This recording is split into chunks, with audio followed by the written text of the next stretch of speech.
Good afternoon all. I thought I'd build a kit, and yes, this is for you, Karl. You've been asking me to build a kit for some time. Now this is a little audio signal generator. It's very simple. It's only sine wave, and it generates the sine wave partly using this little light bulb. It's 12 volts 40 milliamps. So I don't know quite how they're doing it, but that must generate the sine wave. Now what I'll do when I finish building it is I'll have a look at it on the scope and try and find out just how sinusoidal it is, compare it with the internal waveform generator. I'm not quite sure where this came from. If it came from IC Station, thanks. If it came from Banggood, thanks. But it may well have just come from an eBay seller. I've had it a long time. I can't remember. Shall we open it? Right, let's see what's in it. And actually I've just found on eBay a listing for one of these kits, and it's got a circuit diagram, so let me print that out now. It's hand drawn. Right, so here's the circuit diagram, and you can see that this one's being sold by Best for Sell. Okay, so we've got some sort of 2 transistor oscillator here, 2 NPN transistors, 9014s.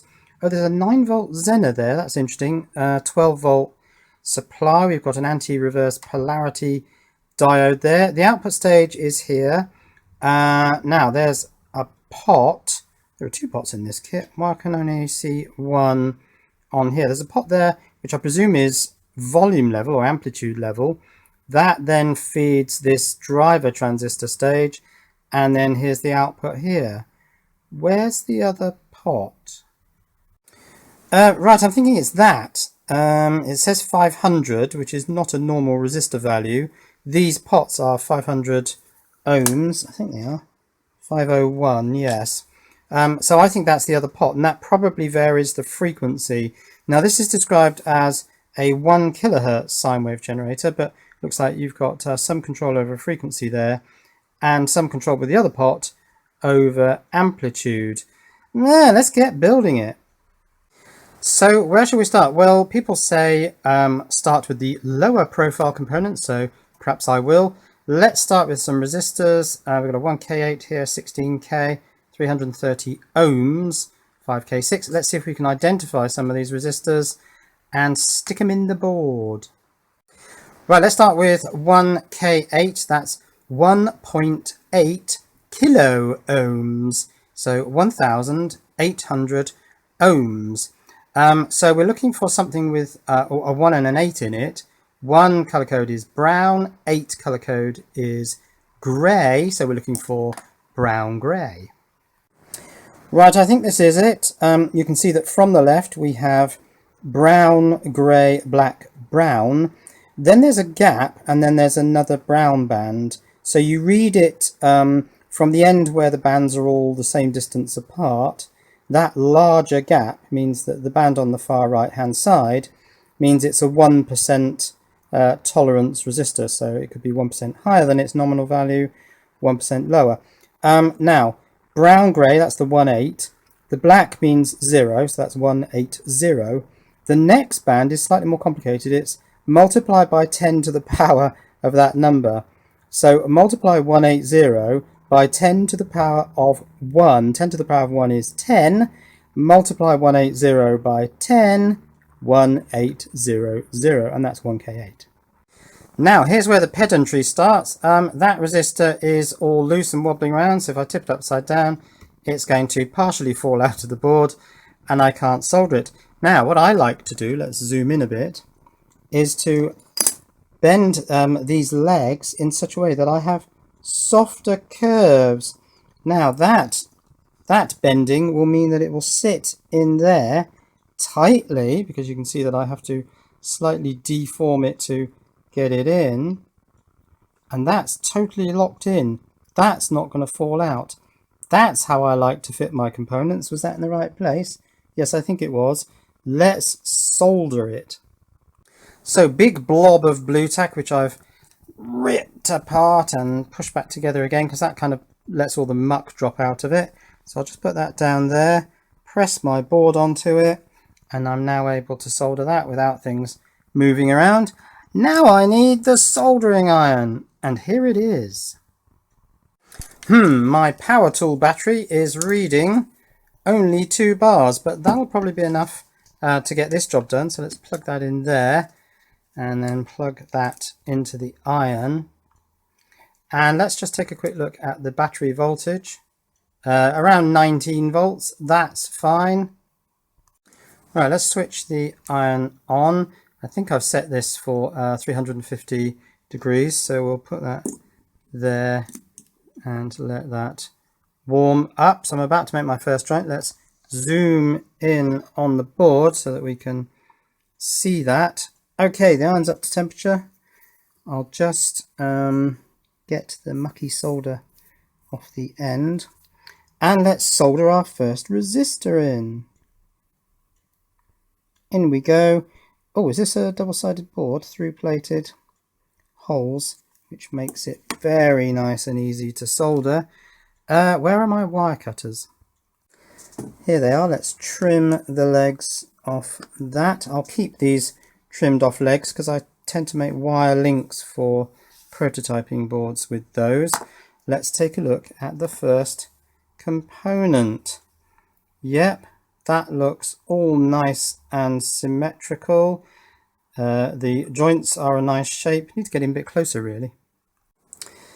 Yeah, so they are a nice shape, a nice sort of mountainous shape. The legs cut off just above the solder. The component is sitting nicely on the board. The leads are all symmetrical. It actually looks pretty beautiful. Right, nearby there are a couple of 15Ks, so we're looking for 1,5, that's brown green. We need to find a couple of resistors with brown green. Oh, now what's they going to have after that? I can't remember with the 4-band codes. I'll have to have a look on the resistors. Right, there are no resistors with brown green, so there are no 15K resistors in the kit. And I've just noticed in here that actually it says 16K there and 16K there. That's obviously what these two resistors have been changed to. And I have found a couple of resistors with brown blue. So that's what's going to go in there.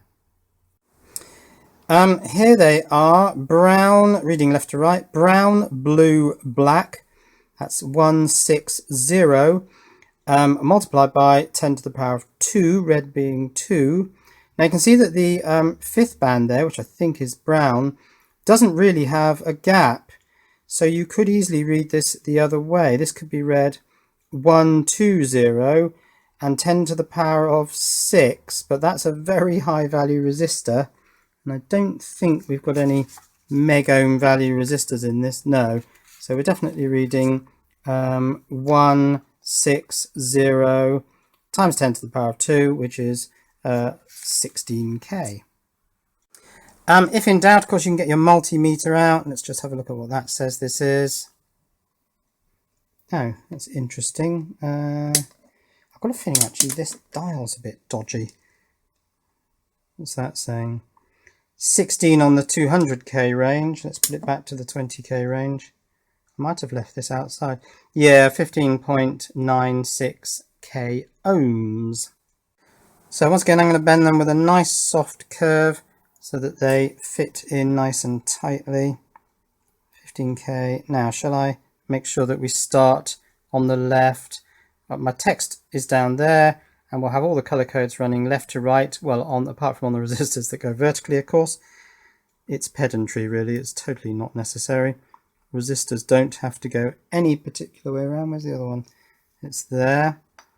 Let's do another nice soft bend on that. 160.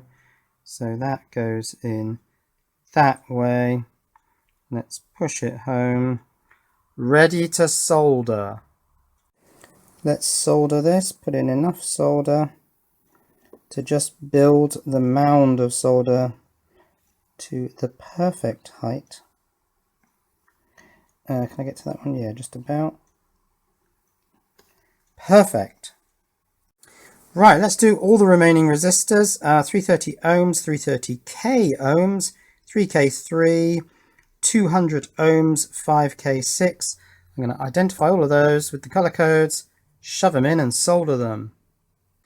So I find that while I'm putting components in, and I'm going to put all the remaining resistors in, while I've got the legs dangling down, just helps to sort of put that on top of a component tray. This is just a plastic tray, just so I can get them all in, and then I can flip it over and solder them all. This 3K3 has much stiffer wire legs than the ones I've been putting in up to now. So it's probably an older component because the copper's obviously thicker. Back when copper was cheap, you could afford to put more copper on these things. These days they have very flimsy legs because copper's expensive. Right, now I've got an interesting one. Up here it says 200. That connects, I can see on the back of the board, that connects to the pointy end of the incoming diode, the anti-reverse polarity diode. That on the diagram is 220, but the only resistor I've actually got left is a 330 ohms. Now it probably won't make much difference. It just means that slightly less current is going to get in from the power supply. It's probably going to be fine. I think I'm just going to fit the 330 ohm resistor that they've supplied. And then if that's a problem, oh, that's cooled down because I left it for too long. So I'll wait for that to warm back up. When you hear the fizz, it means it's not that warm. When you do it and it's hot, you don't get so much of a fizz. Right, okay, let's solder those in. Yeah, if that turns out to be a problem, that 330, I can always change it later, but I think it's going to be absolutely fine. So that's all the remaining resistors. Let's get them all soldered in. It's really nice and easy soldering through plated holes. I can't get to that terribly easily, but let's come from this angle. Get all those final joints made. This one slightly awkward. Okay, that's done. A rogue one I did not solder. Let's solder that in. There we go. Right, I think the 9-volt Zener or Zener Diode next. That's up here. It's got a sort of black bar at one end to indicate the cathode, that is, and there's a solid bar on the silk screen on the printed circuit board. Now this has got incredibly fat legs. Actually, that's interesting. This says it's a 1N4739A. It'd be worth looking that up. Yes, it would seem that a 1N4739A is a Zener 9.1 volts, 1 watt, 5% Zener diode. Right, now I've got to bend this. You can have problems with glass components. Actually, they are pretty tough. But I want to put quite a soft radius on this. Oh, that's probably not enough. So I'm going to have to soften it out a bit. So this, oh yes, that's actually a bit of a mess. I haven't got that very symmetrical, have I? I have to try and soften that, get that a bit more symmetrical, because I do like symmetry in my components. That looks like it's probably about right. Let's shove that through hole. And yes, I've got that bend radius so that it's a nice tight fit in there. It's going to sit a little bit up off the board, but I don't know, in some ways I quite like that. And there's another one here. The board says 4001. The circuit diagram actually says a 1N4007. They have indeed supplied a 1N4007. The only difference is voltage. I think 1N4007 is quite a high voltage. 4001 is 50 volts, I seem to remember. Let's put a bend in there that's going to make that component fit nicely into the board. Shove it on there. Oh, it's quite tight in. I mean, the wire thickness is actually quite tight there. Of course, these rectifying diodes have thicker wires to carry the current they're rated for. I think these ones are rated at 1 amp. So once again, that's sitting slightly off the board, but I quite like that.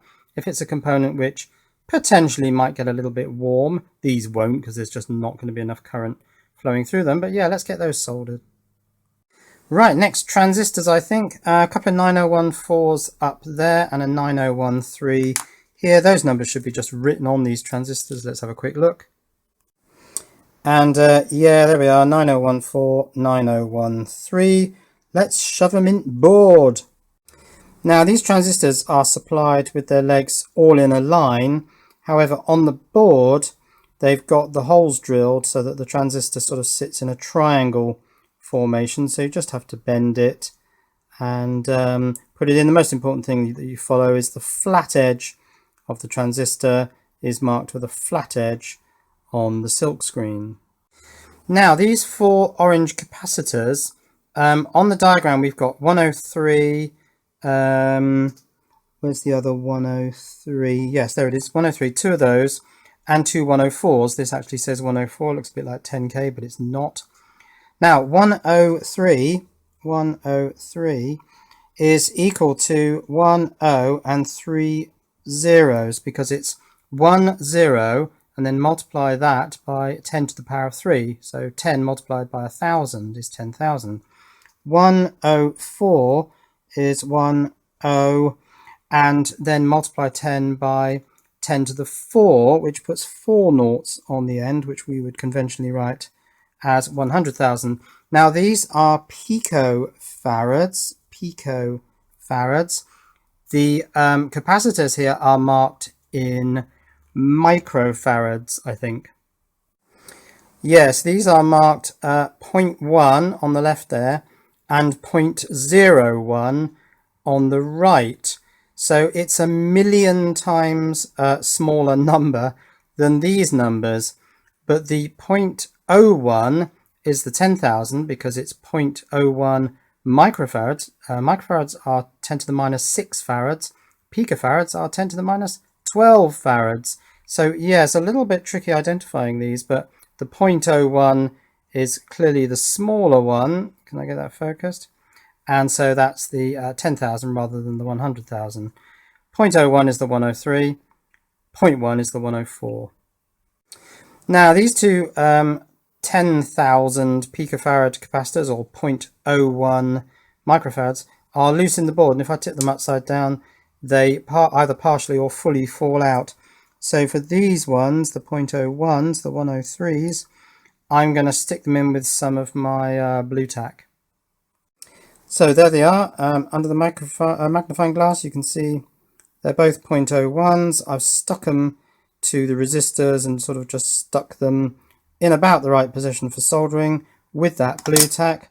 Let's flip the board over and solder these 4 legs. And then the other 2 capacitors, of course, will have to be the 104s, but I will check them. 0.1 microfarads, or 100,000 picofarads. Right, what have I got left? An electrolytic capacitor, where we can see where that goes. 100 microfarads. The hatched area is negative, and negative is generally marked very clearly on these things with a band. So it's that lighter coloured band is the negative side. That goes in that way around. Yes, that fits. The whole pitch is correct. This has extraordinarily short legs on it, which is very interesting. Then there are the 2 pots. I can put them in. Now, yes, they are marked actually. So they're marked with a little symbol there before the 500, which indicates which side to put the little screw adjuster, because if you put it the other way, then you'll get an anti-clockwise, clockwise reversal. So they have indicated which way to put these in. That's good. Then the lamp. Now I've noticed that the lamp has quite corroded legs. So what I'm going to try and do is clean that with a flux pen, because the flux pen, as well as having flux in it, also has isopropyl alcohol in there. So I should be able to take some of that corrosion off, but that might be a bit tricky to solder this component. Right, here's my flux pen. I'm just going to get a bit of flux out. The tip seems to be disintegrating a bit because I keep pressing it down on this piece of plastic, but there's some flux. So I'm just going to try and clean this leg using the solvent in this flux material. Oh yeah, it does seem it might be cleaning up. But I think I'm going to have problems soldering that. The other leg doesn't seem to be so bad. I mean, these little light bulbs have probably been sat around for decades, and the legs, which, I don't know, are they steel? They do seem to have tarnished a bit, but I can see some muck coming off, so maybe that cleaning is actually working. Let's give that a try. Well, I've soldered that in, and the solder does seem to have surrounded the wire legs of that bulb.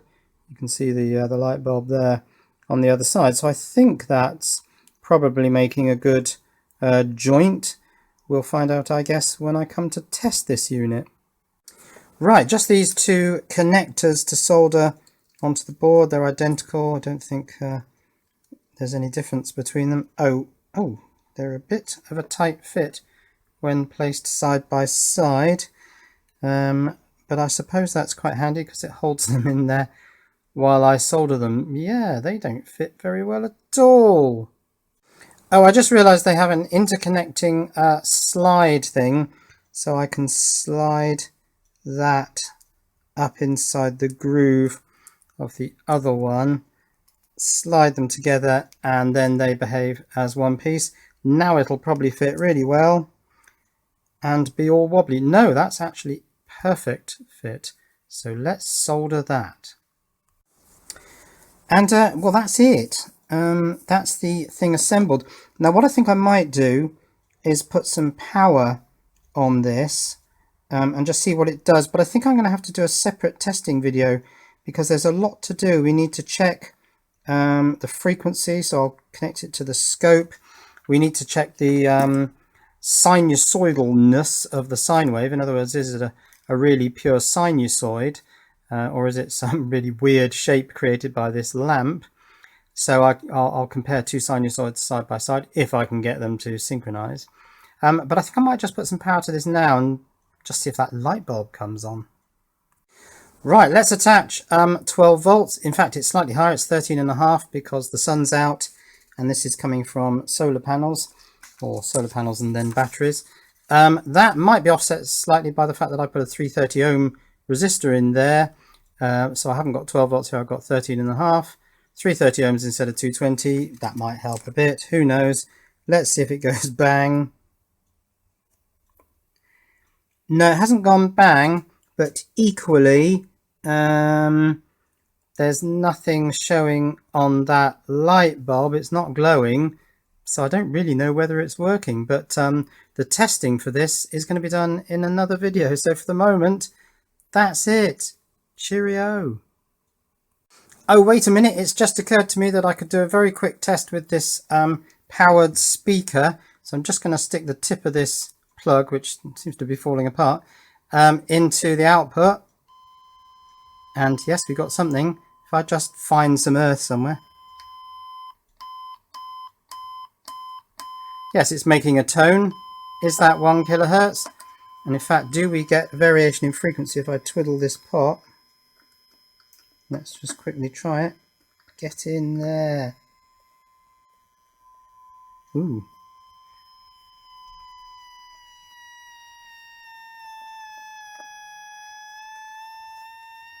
Yes, we do. So it's working. Cheerio.